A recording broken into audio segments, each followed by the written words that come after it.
Olá, queridos, a paz do Senhor. Eu sou o pastor Anderson Silva, estamos na nossa Academia de Pregadores, lições bíblicas de escola dominical, segundo trimestre de 2023, currículo da lição dos adultos.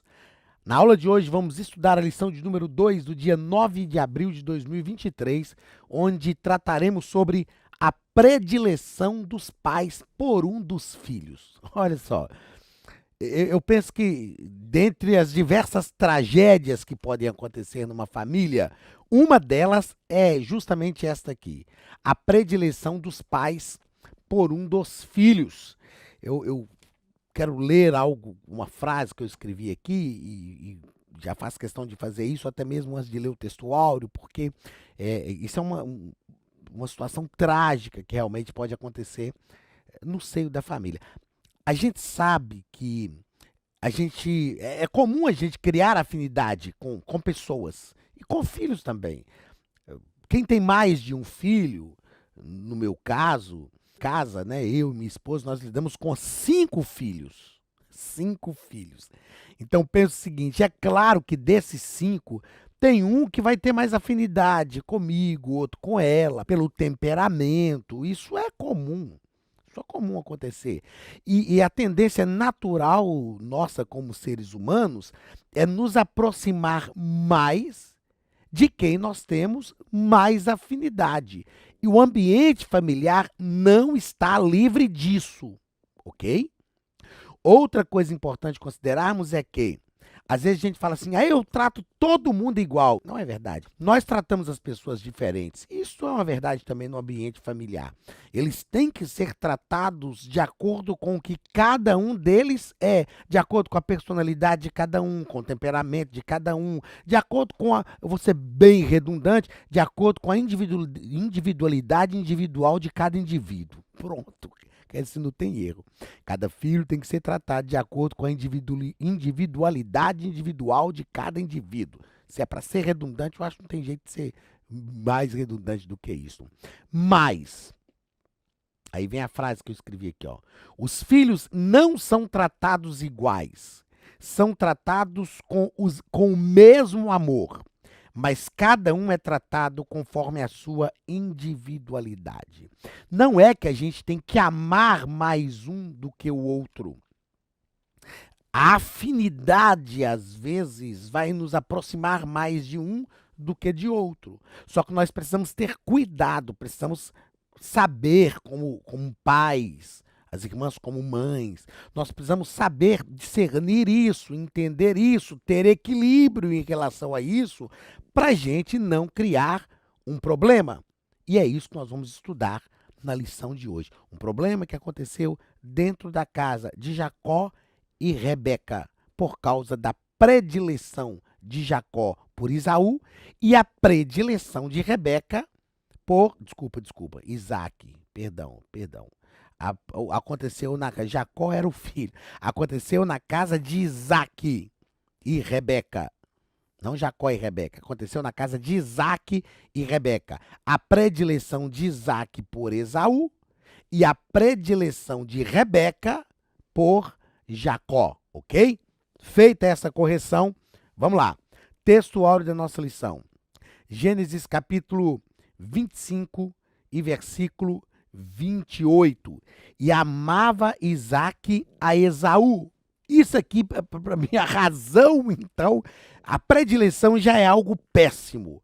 E amava Isaac a Esaú, porque a caça era do seu gosto, mas Rebeca amava a Jacó.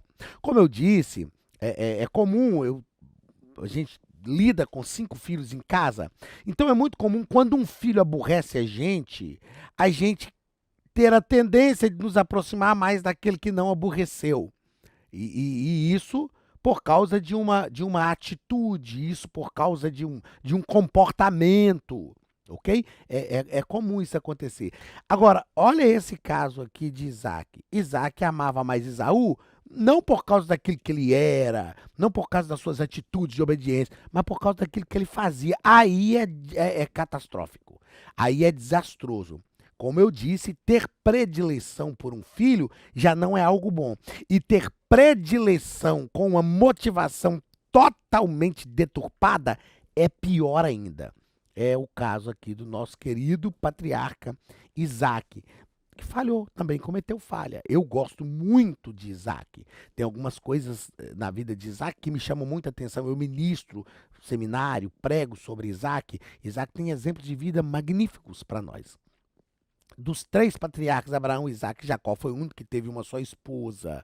É, quando Deus falou com ele para ficar numa terra que sofria pela fome, falou: não desça ao Egito, não vai procurar outro lugar, fica na terra que eu te disser. Ele ficou, ele semeou numa terra que ninguém semeava, e no mesmo ano colheu 100 por um. Então, tem exemplos magníficos para a nossa vida, o nosso querido patriarca, irmão Isaac. Mas também teve um problema familiar. Como eu disse, os problemas familiares não são privilégios só da família de cada um de nós. Verdade prática. A preferência de filhos dentro do lar gera divisão e promove o egoísmo na formação deles. Como pais, as irmãs como mães, nós precisamos ser fonte de bênçãos para os filhos. A gente não precisa gerar problema para os filhos. Eles já vão enfrentar os seus problemas por si só. Então nós precisamos minimizar os problemas, precisamos estar junto ali e melhorar essa situação toda. Enfim, nós vamos entender e vamos aprender isso na lição de hoje. O ponto central da nossa lição, a palavra-chave, desculpa, da nossa lição é predileção. O que é uma predileção? É o contrário de preterir. O que é preterir? É desprezar.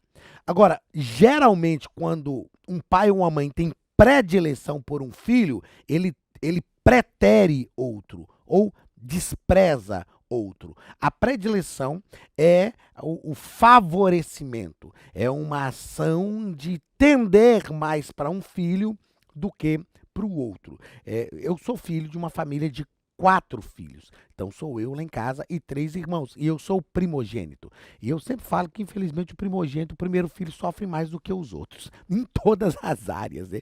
Porque os pais estão estreando o que é ser pais. Eles estão aprendendo. Então, os pais, nós pais, a minha filha mais velha é a Axa. E eu cometi mais falhas com a Axa do que com os outros filhos. É claro. É uma tendência natural, porque a gente vai aprendendo algumas coisas na vida. Então, se no ambiente da história de Israel ser o primogênito dava ali alguns privilégios, na nossa sociedade ocidental, ser o primogênito faz a gente sofrer mais. Então, quando o meu irmão caçula, que é o Wilderson, que a gente chama de Neném, o Neném foi o mais privilegiado da casa. É claro que foi. É claro que ele teve os sofrimentos dele, os problemas dele, os erros que papai e mamãe cometeu com eles também, mas ele foi o mais privilegiado da casa. Ele não precisou começar a trabalhar tão cedo quanto eu comecei a trabalhar, quanto o Emerson, que a gente chama de Pretinho, que é o meu primeiro irmão, né? Começamos a trabalhar mais cedo. A Wélia, que é a minha segunda irmã, nasceu no dia que eu fiz 2 anos de idade. Também teve os seus desafios. Já o Wilderson, o neném, o caçula, já foi mais tranquilo. Isso é natural. Isso é comum acontecer. Nós só precisamos, como pais, ter cuidado para não cair nessa seara da predileção, porque aí é traumático. Aí a gente constrói na mentalidade dos filhos, né, que eles são preteridos por um dos pais em função de uma predileção por este pai ou por essa mãe, por um outro irmão. Aí aquele irmão já cresce de olho no outro, sabe? Miserável, quer dizer que você é mais bem tratado pelo papai, pela mamãe do que eu e tal. E é preciso ter uma harmonia, um controle nisso aí. É preciso, a gente precisa. Hoje, por exemplo, a nossa filha caçula, que é a Débora, ela está desfrutando de uma situação muito mais tranquila em relação a todos os demais irmãos. E eu falo isso para ela e falo para os outros. A Débora está vivendo um momento melhor porque a vida melhorou. A vida melhorou. E falo para ela, mas a sua responsabilidade é maior, porque você está vivendo aquilo que todos os seus irmãos gostariam de viver na sua idade. Então você tem uma responsabilidade maior. Ou seja, como pais e como as irmãs como mães, nós somos responsáveis por minimizar esses traumas, esses problemas. Agora imagine se a gente tem uma predileção. Ao invés de minimizar, a gente cria um problema maior. Mas vamos lá, a leitura bíblica em classe está em Gênesis, capítulo 25, versículos 19 ao 28, que nos diz o seguinte: E estas são as gerações de Isaque, filho de Abraão. Abraão gerou a Isaque. Isaque, da idade de 40 anos, gerou quando tomou a Rebeca, filha de Betuel, arameu de Padã Arã, irmã de Labão, arameu, por sua mulher. E era Isaque, né, dessa idade de 40 anos, quando tomou Rebeca por sua mulher. Isaque orou instantemente ao Senhor por sua mulher, porquanto era estéril. E o Senhor ouviu as suas orações, e Rebeca, sua mulher, concebeu. E os filhos lutavam dentro dela. Então disse: se assim é, por que sou eu assim? E foi-se a perguntar ao Senhor. E o Senhor lhe disse: duas nações há no teu ventre, os dois povos se dividirão, as duas entranhas. Um povo será mais forte do que outro povo, e o maior vai servir ao menor. Isso era impossível dentro da cultura social daquela época. E cumprindo-se os seus dias para dar à luz gêmeos no seu ventre. Eu falo, não tinha jeito de fazer um ultrassom, né? Não tinha uma clínica de ultrassonografia, então ela tinha que orar a Deus. E aí chegou o momento de ganhar neném, de dar à luz. Eram gêmeos. E saiu o primeiro, ruivo, e todo como uma veste peluda. Todo como uma veste cabeluda. Por isso chamaram o seu nome Esaú. E depois saiu seu irmão, agarrada a sua mão ao calcanhar de Esaú. Por isso se chamou seu nome Jacó. E era Isaque da idade de 60 anos, quando os gerou. E cresceram os meninos. E Esaú foi varão perito na caça, varão do campo. Mas Jacó era varão simples, habitando em tendas. E amava Isaque Esaú, porque a caça era do seu gosto. Mas Rebeca amava Jacó. Eu falo o seguinte, primeiro, não foi Jacó que quis chamar Jacó. Ele era inocente, nasceu agarrado ao calcanhar do irmão. Então, mas Jacó era enganador desde o ventre. Jacó não tinha consciência disso no ventre. É claro que depois, por algumas razões, ele foi complicando as coisas.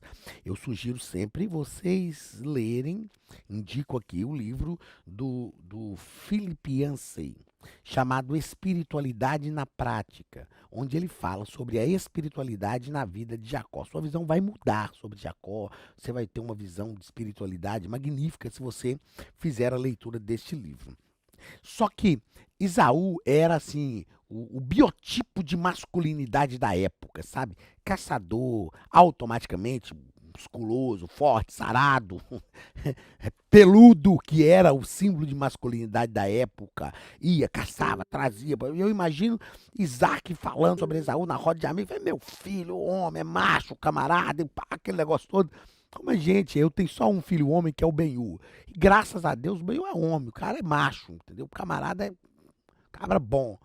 Tal. Precisando só consertar a vida dele com Deus, mas assim é homem. O camarada assumiu responsabilidade e tal, saiu de casa para ter a sua própria vida, a sua própria casa. Não foi exatamente como eu gostaria, mas o camarada mostrou que ele tem hombridade. Isso é bom.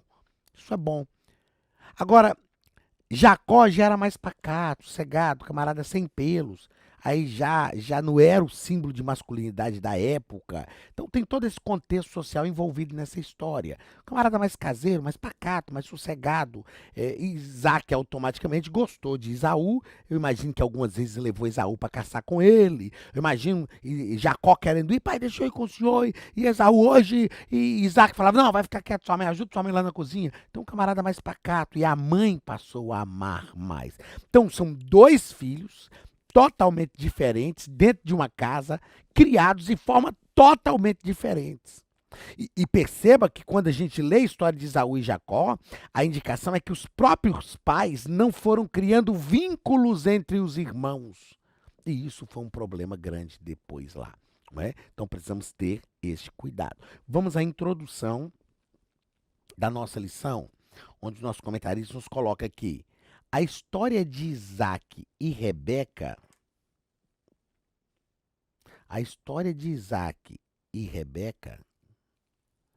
parece uma infeliz repetição da de Abraão e Sara.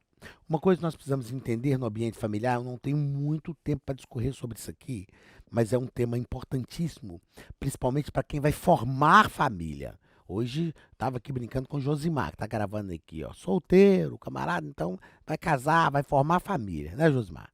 Então é importante entender algumas coisas.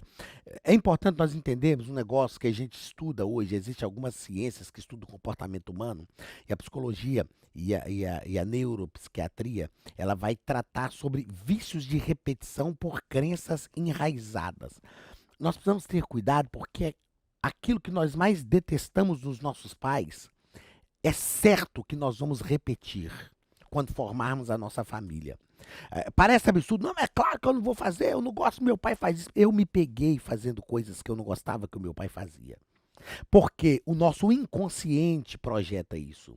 Na nossa formação, desde a infância, existem crenças que vão sendo construídas, principalmente no relacionamento familiar, relacionamento com o pai, relacionamento com a mãe. Crenças vão sendo construídas. E existem crenças positivas e crenças negativas.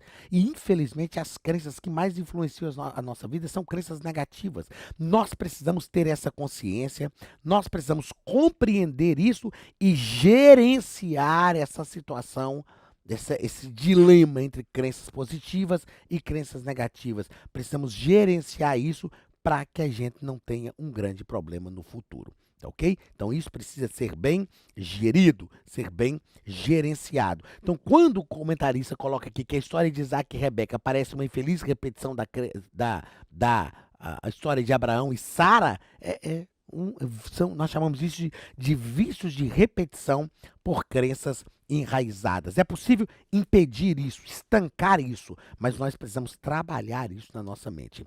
Segunda consideração dentro dessa situação é que isso não é maldição hereditária, e sim transferência psicológica. Tem gente que fala, tem uma maldição na minha família, porque a minha família é isso e aquilo. Não é maldição hereditária, principalmente se estamos em Cristo. A Bíblia diz que aquele que está em Cristo, nova criatura é. As coisas velhas se passaram e eis que tudo se fez novo em nome de Jesus. Não conceba isso na sua mente. Você foi salvo por Jesus, está servindo ao Senhor. É crente na pessoa bendita de Jesus. Não existe maldição hereditária na sua vida.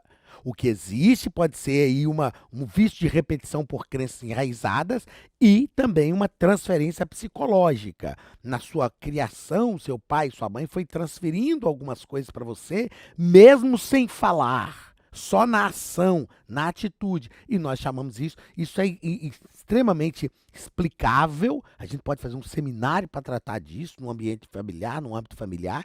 Isso é extremamente e cientificamente explicável através das ciências que estudam o comportamento humano. E nós chamamos isso de transferência psicológica.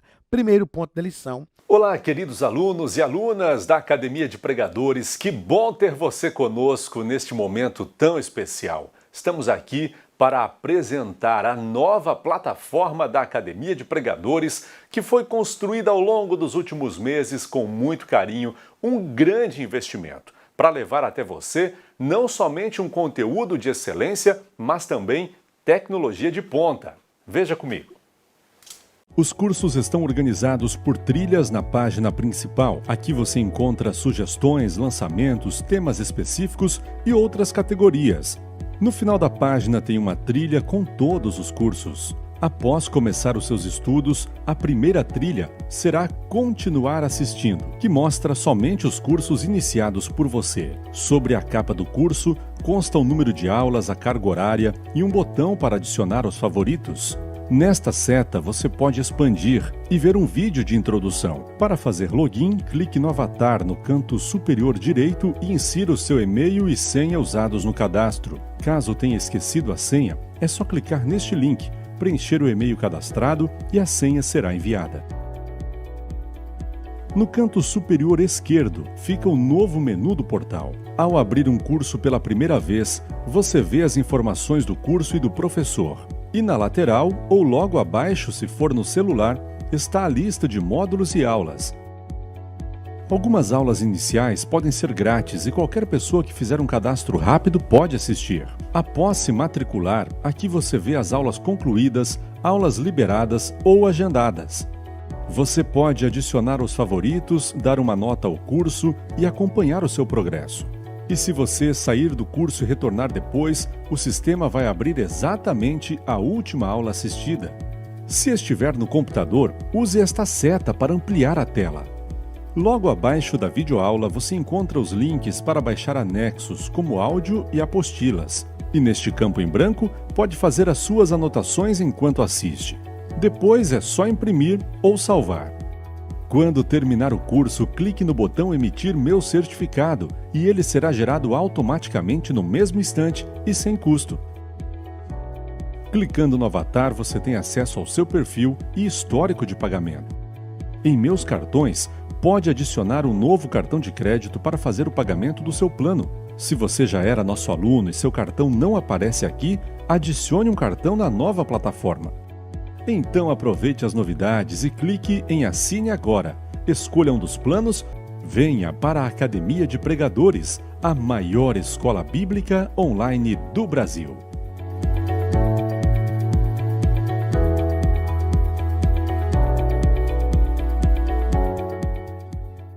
Da lição, nós vamos tratar sobre o plano de Deus para a família e sua presciência. É importante compreendermos que a presciência de Deus não é um ato decretivo, não é um decreto. Deus sabe de todas as coisas que vão acontecer. Deus não decreta todas as coisas, né? Então não é fatalismo, uma vez salvo, salvo para sempre. Ah, é porque Judas é que tinha que trair Jesus mesmo, que ele já foi destinado. Não, não existe isso. Não existe isso. Toda situação que envolve a vida humana, há um livre-arbítrio envolvido que Deus nunca vai cercear, porque foi Deus que nos deu o livre-arbítrio. Então, ele nunca vai cercear o nosso livre-arbítrio. Mas nós precisamos compreender que o plano de Deus, eu escrevi isso aqui, ó, não envolvia só Abraão, mas a sua descendência. O plano de vida era para uma família inteira. Então, Isaac e Rebeca estavam vivendo um plano que iniciou lá em Abraão. Nós precisamos entender que Deus tem um plano para a nossa família. Talvez na vida do seu pai e da sua mãe, os planos de Deus foram frustrados. Talvez na vida dos seus avós, os planos de Deus foram frustrados. Mas na sua vida, Deus pode realizar aquilo que é um projeto dele. Debaixo da sua fidelidade, Deus tem um plano em execução para a sua vida. O plano de Deus nunca é só para mim. O plano de Deus sempre é para a minha família inteira. Então, ó, ao conhecer Rebeca e tomá-la por esposa, Isaac não esperava o que viria pela frente. Ele não esperava. Ok, Deus está sempre no controle. Quando ele descobre a esterilidade de Rebeca, a Bíblia diz que o patriarca orou ao Senhor para que a madre de sua esposa fosse aberta. Ele orou a Deus, ele falou, não, Deus, eu quero ter filho com essa mulher, abençoa essa mulher. Eu imagino, a Bíblia não fala, mas eu imagino Isaac pensando, não, eu sei esse negócio, não, tomar serva da minha esposa para eu ter filho com ela, isso aí não. De forma alguma. Ele havia sofrido com isso. A sua mãe havia sofrido com isso, com Ismael, o filho de Agar. Ele fala, não. Esse erro eu não vou cometer. Nós precisamos ter cuidado, porque eu descobri que eu fui arrogante quando eu disse para mim mesmo que eu não cometeria com os meus filhos os erros que o meu pai cometeu comigo. Não, eu não sou como meu pai, não vou ser como meu pai, não vou cometer esses erros e tal. Eu amo meu pai, não tenho... Claro, a gente teve os nossos problemas, eu não tenho mágoas no coração dele, mas eu realmente disse, eu não quero cometer os erros que meu pai cometeu comigo. E eu não cometi. Eu não cometi os erros que meu pai cometeu comigo, mas eu cometi outros erros com os meus filhos. Então, isso me torna melhor do que ele? Claro que não. Claro que não. Imagine aqui, ó, Isaac dizendo, eu Eu vou orar e Deus vai abrir a madre da minha mulher. Eu não vou fazer como meu pai fez, não vou arrumar outra mulher, não vou pegar a serva de Rebeca. Eu não, para passar o que minha mãe passou, para ela sofrer o que minha mãe sofreu, para o meu filho sofrer o que eu sofri com Ismael. Não, de jeito nenhum e tal. Daí a pouco está Isaac e Rebeca cometendo um grave erro, predileção por um dos filhos. Então, queridos, é muito fácil para nós julgar os nossos pais até que nós nos tornemos pais também. Até que nós erremos também. Mas eu não cometi o erro que o meu pai cometeu. Ok, mas você cometeu outros, assim como eu. Eu não errei com os meus filhos como meu pai errou comigo, mas eu cometi outros erros que o meu pai não cometeu. A minha pergunta é, em que eu sou melhor do que meu pai? Eu lembro que num dia dos pais, aí, há uns anos atrás, eu escrevi um texto. E eu escrevi esse texto para meu pai dizendo, hoje eu entendo, Senhor. Hoje eu entendo, Senhor. Hoje eu sei a dificuldade que é ser pai, que é gerir uma família. Outra coisa importante considerarmos é que, você já parou para pensar que as esposas dos patriarcas eram estéreis? Eram estéreis. Sara era estéril, mulher de Abraão. Rebeca, mulher de Isaac, estéril. Raquel, mulher de Jacó, estéril. Meu irmão, se não fosse uma ação de Deus para formar Israel, para dar seguimento a essa família, não daria certo.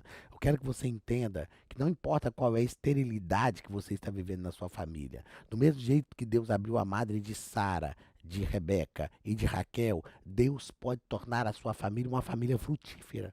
Não existe esterilidade para Deus. Deus pode, da estéril, como cantou Ana, da estéril ele faz alegre mãe de filhos. Segundo parágrafo do primeiro ponto, o propósito presciente de Deus. O propósito presciente.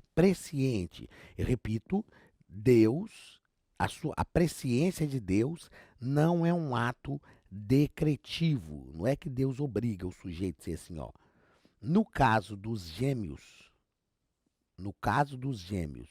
Esaú e Jacó, Deus sabia que, criados como agentes livres, eles seriam rivais. Eu te explico por que eu grifei isso aqui, ó.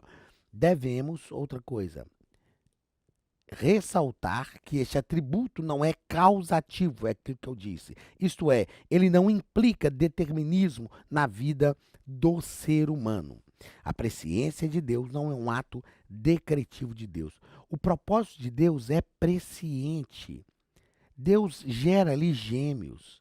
Deus vai quebrar aquilo que é uma cultura do povo de Israel. Ao primogênito tem a primazia. Deus vai falar, não, tem a primazia em quem eu chamo, quem eu amo, e eu vou resolver do meu jeito. Então, Jacó já tinha a bênção de Deus. Ele não precisava enganar o pai, ele não precisava comprar a primogenitura do irmão, ele não precisava disso. Ele já tinha a bênção de Deus. A bênção patriarcal era importante, mas era do primogênito. Era de Esaú, isso não tinha como mudar. Importante não era a bênção da primogenitura. Importante era a promessa de Deus que Jacó já tinha. Meu irmão, não tente mudar aquilo que não pode ser mudado. Aquilo que é de seu irmão é de seu irmão. Pastor, eu sou o filho caçula da família. Ok, não tem problema. Se você é o caçula, se você é o do meio, se você é o mais velho. Aquilo que é seu é seu. Você não precisa tentar comprar aquilo que não te pertence. Foi o que Jacó tentou fazer. Pior é ser como Esaú, que engana o irmão. Esaú sabia que Jacó não poderia receber a bênção no lugar dele, porque o primeiro que é o pai que dava a bênção, então a bênção era do pai. Para o primogênito, Esaú sabia, Jacó não era o primogênito, ele nunca iria receber. Então, na verdade, quem está enganando quem?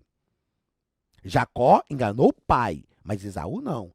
Para Esaú, Jacó foi oportunista. Mas deixa eu te dizer uma coisa, não precisa ser oportunista. Aquilo que Deus tem para você, nem o irmão mais novo e nem o irmão mais velho vai tirar, é seu, te pertence. Segundo ponto, conflito familiar. Primeiro parágrafo, a esterilidade de Rebeca. E o nosso comentarista deixa claro para a gente que no caso de Isaac, como eu já falei aqui, quando ele percebeu que Rebeca era estéril, que não podia gerar, ele orou a Deus.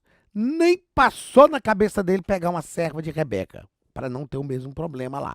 Então, ele orou a Deus e Deus abriu a madre da sua esposa Rebeca.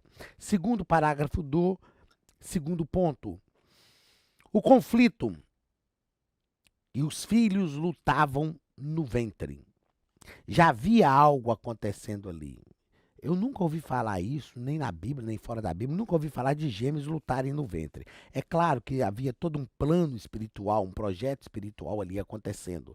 Rebeca não entendeu, né? Mas havia um plano ali. E uma coisa é certa, ó, diferentemente de Isaac,